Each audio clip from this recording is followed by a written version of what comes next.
ओम गणेशाय नमः, ओम गणेशाय नमः, ओम गणेशाय नमः। आखिरकार ढूंढता हुआ मंदिर तक पहुंच ही गया हूं। ये है मंदिर का परिसर। चलने लगा हूं, अब सीधे मंदिर तक पहुंचूंगा और उसके बाद आगे का दिखाऊंगा आप लोगों को कि यहाँ पर एक बिल्कुल नया गणेश जी विराजमान हुए हैं। आइए दिखाते हैं। Hello and welcome. This is Ashok Bose once again, and you're watching my channel Beyond 61. BEYOND SIXTYONE, सब कुछ एक साथ है। ये मैं पहुंच चुका हूं। आज का विषय है गौरीपुत्र सिद्धि विनायक मंदिर, और ये आप देख रहे हैं मेरे सामने। बिल्कुल सामने जा कर के मंदिर का परिदर्शन कराऊंगा और पंडित जी से भी बातचीत करेंगे। ये एक स्थानीय जहाँ पे लोग रहते हैं उसके बीचों बीच एक बहुत ही भव्य और अच्छा अनुपम अनुभूति वाला एक सिद्धि विनायक मंदिर हुआ है। आइए चलते हैं। ये मंदिर जो है 6 जुलाई बुधवार को ये हुआ है। 2022 में इसका स्थापना हुआ था और गणेश जी विराजमान हुए थे। और गणेश जी को आप बिल्कुल एकदम नज़दीक से देख पाएंगे और बड़ा ही भव्य है। और इनका स्वरूप थोड़ा सा भिन्न है। आम जैसे हम गणेश जी को देखते हैं वैसा नहीं है। भीतर को प्रवेश कर रहा हूँ और चलिए दिखाते हैं। आइए भीतर चलते हैं।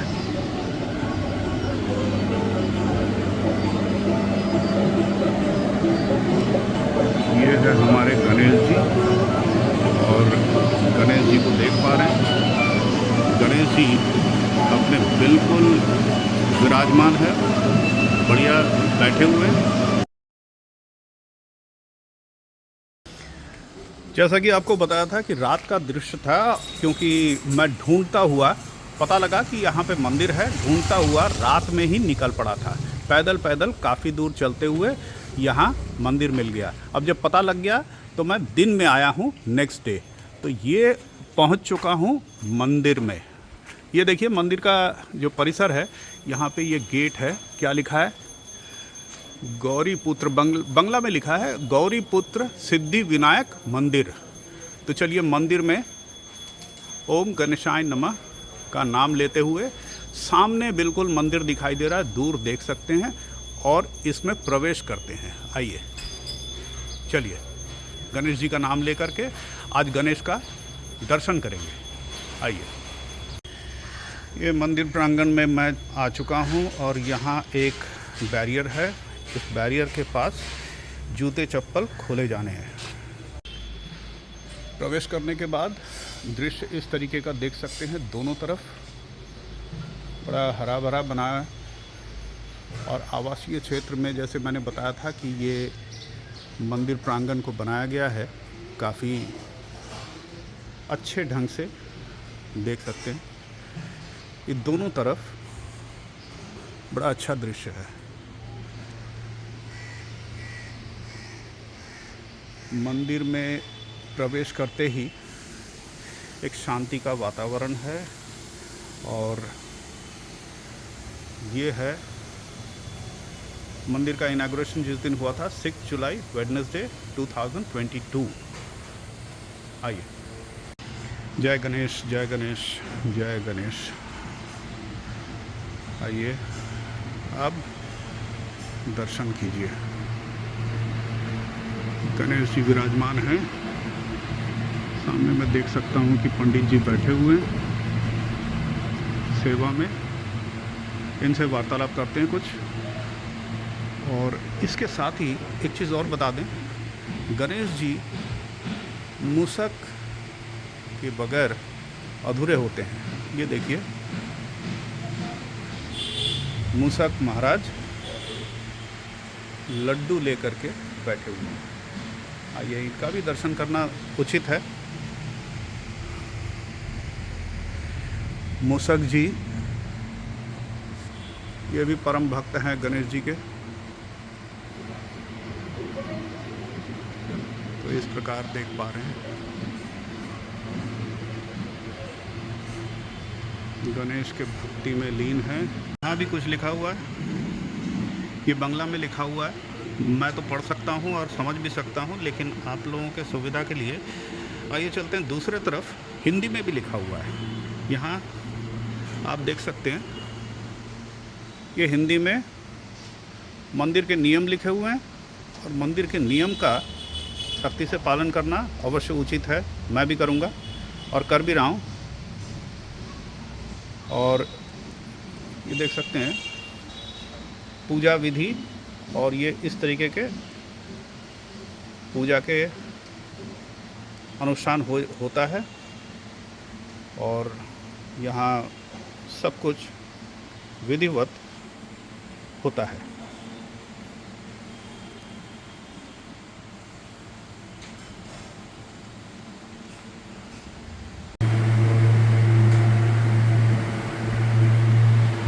सीढ़ी के ऊपर चढ़ने से पहले इसका दृश्य दिखाया जाए। मेरे बिल्कुल प्रवेश द्वार के ऊपर एक घंटी है, जिसे बजा के मैं प्रवेश करूंगा। ओम गणेशाय नमः। ओम गणेशाय नमः। जय गणेश। मंदिर में प्रवेश करने के बाद यहाँ पंडित जी से बातचीत करते हैं। तो पंडित जी, मेरे नाम से, मेरे गोत्र से एक पूजा कर देंगे? हाँ, कृपा करिए। तो आप प्रारंभ कीजिए।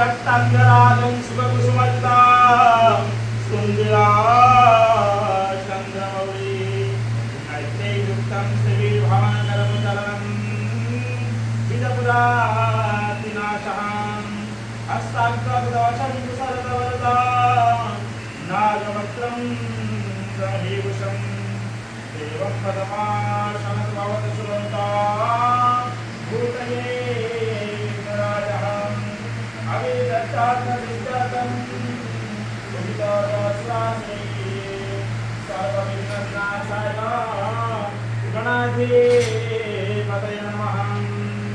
ॐ आयुर्देहि दशोदेहि श्रियं देहि मे वचः पुत्रं पौत्रं पौत्रं चं देहि मे गणनायकपतये नमः। सन्तुष्टवरदुभवः अहं वन्दे देवमोऽविश्वगुरो वन्दे प्रियं जगत्कारणं वन्दे पद्मभूषणं मृगधरां वन्दे वसुनां पतिं वन्दे सत्यसङ्गवन्दिनयनं वन्दे मुकुन्दं प्रियं वन्दे भक्तगान्तं शरण्यं वरदं वन्दे शिवं शङ्करम्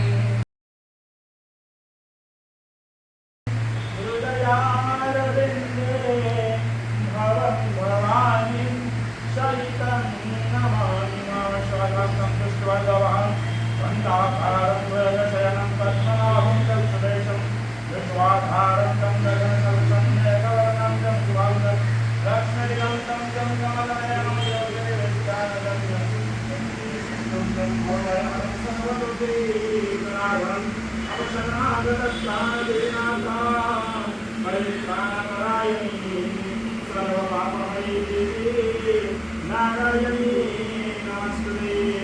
हम कृष्णाय वासुदेवाय हरे परमात्मने प्रणतक्लेशनाशाय गोविन्दाय नमो नमः।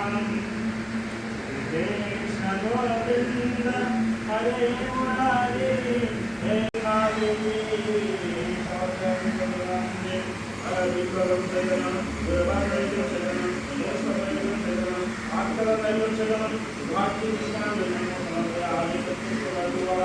जय गणेश।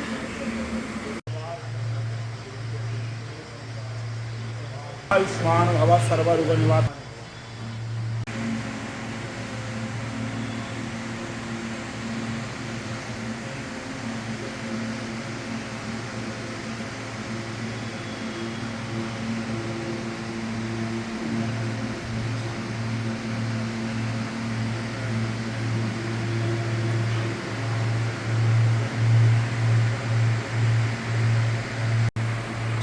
गणेश जी का आराधना सिर्फ मैं ही नहीं करने आया हूँ, कई लोग हैं जैसे कि देख सकते हैं। आइए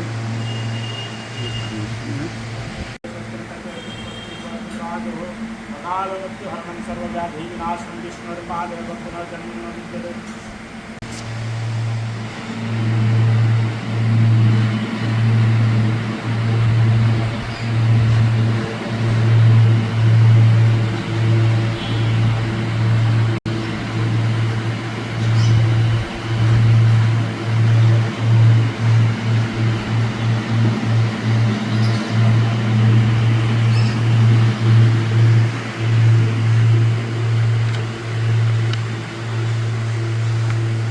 जैसा कि आप यहाँ पे देख सकते हैं कि गणेश जी का रंग जो है वो कृष्ण रंग में है। तो ये जानना ज़रूरी है, बहुत ही ज़्यादा आवश्यक है कि गणेश जी को कृष्ण रंग में यानी काले रंग में क्यों पूजा जाता है, क्यों उनकी आराधना काले रंग के मूर्ति के तौर पे आराधना की जाती है।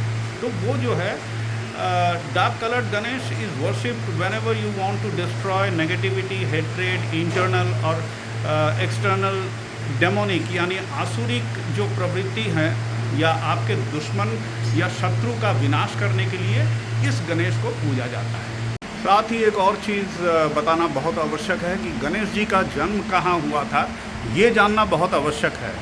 जैसे कि शिव जी जो है वो हिमालय पर्वत पे रहते हैं, लेकिन गणेश जी का जन्म जो है शिव जी पहचान नहीं पाते थे। क्यों नहीं पहचान पाते थे? क्योंकि शिव जी से काफ़ी दूर जा कर के गणेश ने जन्म लिया था और पार्वती ने उनके अंदर प्राण प्रतिष्ठा किया था। तो ये जो है उत्तर काशी में केदार के क्षेत्र में उनका जन्म हुआ था। और ये केदार क्षेत्र में जो है जन्म होने के कारण इस जगह का अभी वर्तमान स्थिति में उत्तर काशी में डुंडी ताल या कहिए कि अंग्रेज़ों ने इसका नाम रख दिया है डोडी ताल। तो डोडी ताल जो है उत्तर काशी में स्थित है और यहाँ जो है एक बड़ा पावन सरोवर है जिसमें लोग जो है सिर्फ चरणामृत ग्रहण कर सकते हैं, नहा नहीं सकते हैं, उतर नहीं सकते हैं, वर्जित है, उतरना मना है। और इस पानी को जो है अमृत समान समझा गया है। आइए पंडित जी से पूछते हैं कि गणेश चतुर्थी जो है इसकी महिमा क्या है गणेश चतुर्थी क्यों सेलिब्रेट किया जाता है? इसीलिए गणेश चतुर्थी को सेलिब्रेट किया जाता है क्योंकि जो गणेश चतुर्थी उस दिन बाबा का जन्म हुआ था। जैसे कि बाबा पहले जो माता से विरह के जो शिव जी तपस्या करने के लिए गए थे और उसी के विरह में माता ने मन ही मन नहाते हुए अपनी जो देह का जो शरीर का मलिन होता है उसको एक आकृति जैसा बच्चा जैसा आकृति बना लिए थे।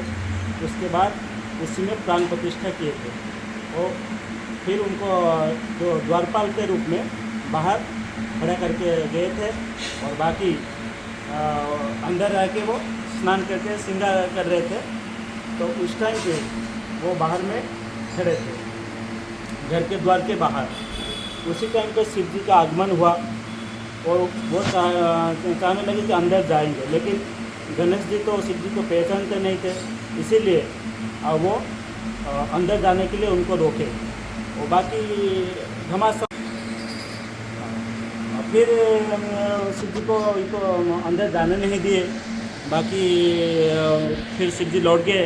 उनका जो सेना है शिव जी का जो नंदी भृंगी ये सब आए फिर गणेश जी को सब युद्ध हुआ, बाकी देवा देवी भी सब आए, युद्ध हुआ, लेकिन गणेश जी को हरा नहीं पाए, बाकी सब लौट गए। फिर अंतिम में शिव जी आए। शिव जी आने के बाद उनके साथ भी फिर युद्ध हुआ। युद्ध होने के बाद क्या हुआ, शिव जी ने अपना त्रिशूल चला लिया। वो चलाने के बाद गणेश जी का सर धड़ से अलग हो गया। बाकी अलग होने के बाद वो तो नष्ट हो गया। और जब माता ने आए, माता को पता चला कि अपने बेटे का सर धड़ से अलग हो गया है, फिर वो आए, बाहर आए, देखने के बाद वो बहुत रोने लगे। रोने के बाद वो तो आदिशक्ति है और उनको भी गुस्सा आया, तो माँ के गुस्सा को शांत करने के लिए सब देवी भी जो थे उधर, तो वो सब प्रार्थना करने लगे महादेव जी को कि उनको जीवित किया जाए। लेकिन उनका तो सर धड़ से अलग हो गया था और वो जो सर है वो नष्ट हो गया है, तो हम जोड़ तो नहीं सकते। इसीलिए क्या कि ब्रह्मा जी को आदेश दिए और शिव जी ने, आप बोलिए, आप क्या करें, बोलिए ना। जो अभी एक जंगल था, उसके वो में एक माँ के साथ जो हाथी होता है गज, और गज माँ बेटे सोए हुए थे, तो बोले जो उत्तर की मुख करके सोया होगा, जो अपना मुख करके सोया होगा, जो माँ का, वो माँ का मुख अलग सा होगा, बेटा का मुख उत्तर के जैसा तरफ उत्तर की ओर होगा। इसी के हिसाब से उसका सर काट के लेके आओ वो गज। वो भी अलग सा ढेर सारी बात है, वो उसका वरदान मिला था, इसीलिए वो ऐसा हुआ था। फिर गए तो देवराज इंद्र और बाकी देवा देवी भी गए, उनके साथ जाके वो सर मस्तक लेके आए, काट के आने के बाद उनको मस्तक दिया गया, जुड़ा गया। इसी से गणेश जी का गजानन हो गए। गजानन हो गए और उसी के हिसाब से उनको सब जो देवा देवी थे उनको सब वरदान दिए, और शिव जी ने भी अग्र पूज्य का होने का भी वरदान दीजिए उनको। इसीलिए वो गणेश चतुर्थी के दिन बाबा का जन्म का स्वरूप में उनका पालन किया जाता है, गणेश चतुर्थी, और बाकी वो अग्र पूज्य है। जय गणेश, जय गणेश। गणेश जी के जन्म के पश्चात उसके बाद भारत में कई बार ये एक परंपरागत कहते हैं कि गणेश जी की दो पत्नियां हैं, एक रिद्धि और सिद्धि। रिद्धि जो है वो भौतिक विकास से जुड़ी हुई है और सिद्धि जो है ये बौद्धिक, इसका मतलब स्पिरिचुअल एंड इंटेलेक्चुअल, ये दोनों ही प्रकार जो है गणेश को प्रतीक माना गया है और इन्हें इनका पत्नी माना गया है, दो पत्नियां हैं। लेकिन प्रचलित है कि दक्षिण भारत में गणेश को एक विद्वान व्यक्ति माना जाता है जिनका ध्यान भटकाने के लिए कोई पत्नी स्वरूप कुछ था नहीं। ये साउथ में कहा जाता है, साउथ इंडिया में ये प्रचलित कथा है। लेकिन इसी का ये लॉजिकल मीनिंग भी हो सकता है, क्योंकि ऐसा वो मानते हैं। और जबकि बंगाल में ये कहना है कि गणेश जो है वो कुंवारे हैं। और कहानी इस तरीके का है क्योंकि कोई महिला हाथी के साथ विवाह नहीं करना चाहते थे, ये भी एक कथा है। कथा ही है, हो सकता है कि दंत कथा हो, सत्य ना हो। लेकिन ये देखा भी जाता है कि जब भी दुर्गा माता का पूजा होता है तो पूजन के दौरान एक केले के पेड़ के साथ या पौधे के साथ गणेश जी को विवाह कराया जाता है, जिसे कौला भोग भी कहा जाता है। और ये कौला भोग जो है हर दुर्गा पंडाल में देखा जा सकता है। तो ये भी एक कथा है। तो ये उस तरीके से, क्योंकि कुंवारे जो हैं इसीलिए पूजन नहीं हो सकता, तो इसीलिए उनको जो है लाल बॉर्डर वाला साड़ी पहना के एक केले के पौधे को बहू बनाया जाता है और उनका विवाह जो है गणेश जी के साथ किया जाता है। वक्रतुंड महाकाय सूर्यकोटि समप्रभ निर्विघ्न कुरु मे देव सर्व कार्येषु सर्वदा। ये मंत्र जो है ये गणेश का सब उच्चारण करते हैं। इसके अलावा कुछ और भी मंत्र हैं जिसको ध्यान देने की आवश्यकता है और उसका मीनिंग भी जानना ज़रूरी है। एक और श्लोक है जैसे कि गजानन भूतम गणादि सेवितम कपिथ जाम्बु फल चारु भक्षणम उमासुतम शोक विनाशकारकम नमामि विघ्नेश्वर पाद पंकजम। तो ये जो है ये भी एक श्लोक है या मंत्र है जिसे गजानन प्रसन्न होते हैं और इनके बारे में वर्णन किया जाता है कि जैसे गज के समान मुख वाले भूतगण पूजा करते हैं। कपिता फल यानी कि कपिता या जाम्बू फल जो है इसको बड़े चाव से खाते हैं। और इसके अलावा माता पार्वती के पुत्र हैं, दुख और शोक क्लेश इनको विनाश करने वाले इनके चरण जो है वो नमन करते हुए व्याख्या किया गया है कि इनका चरण जो है कमल समान है। तो यही इस मंत्र का मूल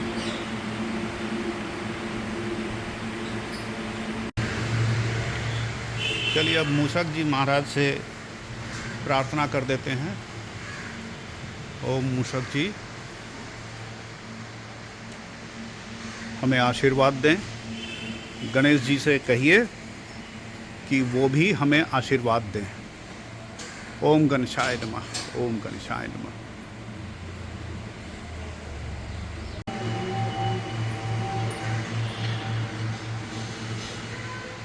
आइए परिक्रमा करते हैं गणेश जी का। तो चलिए, जय गणेश, जय गणेश। ओम गणेशाय नमः। यहाँ एक देवी जी हैं और यहाँ पर ये कलश लेके बैठी हुई है, तो प्रतीत होता है कि ये लक्ष्मी जी हैं।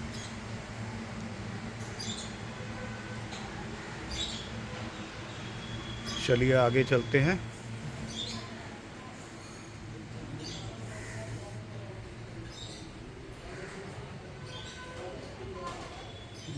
यहाँ पर भी एक देवी है।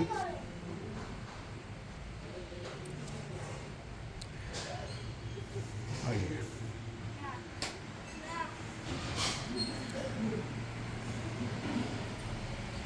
अच्छा, यहाँ पे सरस्वती जी हैं। इनके हाथ में ये वीणा देख सकते हैं। ये वीणा से प्रतीत होता है आशीर्वाद दे रही है। बहुत ही सुंदर।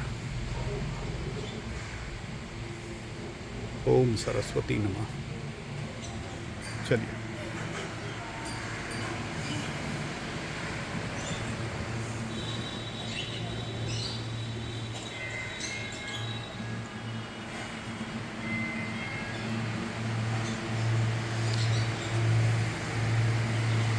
क्योंकि ये मंदिर बिल्कुल हाल ही में बना है और ये मंदिर के निर्माण होने के बाद ज़्यादा प्रचार या प्रसार नहीं हुआ है, तो स्थानीय लोग तो ज़रूर आ जाते हैं, लेकिन दूर दराज के लोगों को अभी तक पूरी तरीके से पता नहीं है कि यहाँ पर भी इतना भव्य मंदिर है। तो इसमें दर्शनार्थी को मैं यही कहूँगा कि इस वीडियो के माध्यम से आप सभी जो है इसको देखें, भक्ति के साथ देखिएगा और have faith and come here. तो आप लोगों से रिक्वेस्ट करूँगा कि आप कृपया कष्ट करके, कष्ट नहीं भक्ति के साथ बिल्कुल घर से प्रस्थान कीजिए। गणेश जी का दर्शन हेतु बिल्कुल यहाँ पे प्रणाम कीजिए। गणेश जी आशीर्वाद देंगे। यहाँ पर आने का जो सुविधा है वो भी बता देता हूँ और मार्ग बताता हूँ।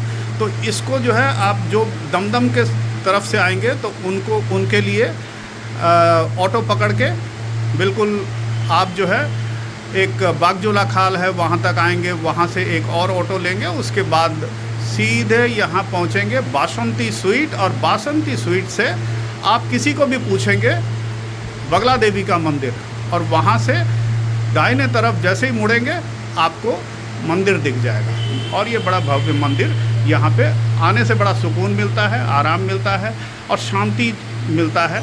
बिल्कुल निस्तब्ध है, देख सकते हैं। आरती की तैयारी है और ये आरती होने वाला है, देखते हैं।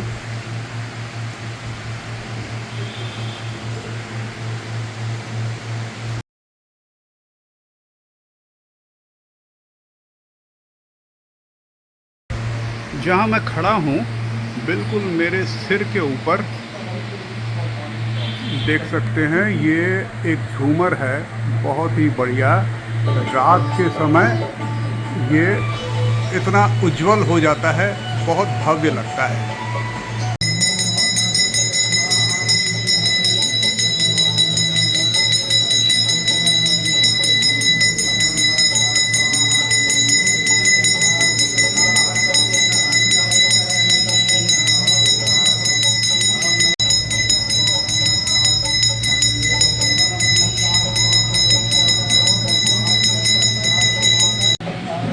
आरती समाप्त हो चुका है और अब जो है पंडित जी चल दिए हैं।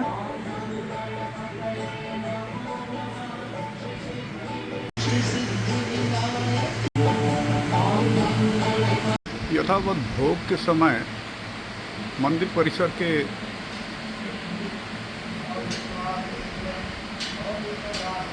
भगवान जी का दरबार बंद कर दिया जाता है और ये पर्दा जो है लगा दिया गया है। भीतर भोग का कार्यक्रम चालू है।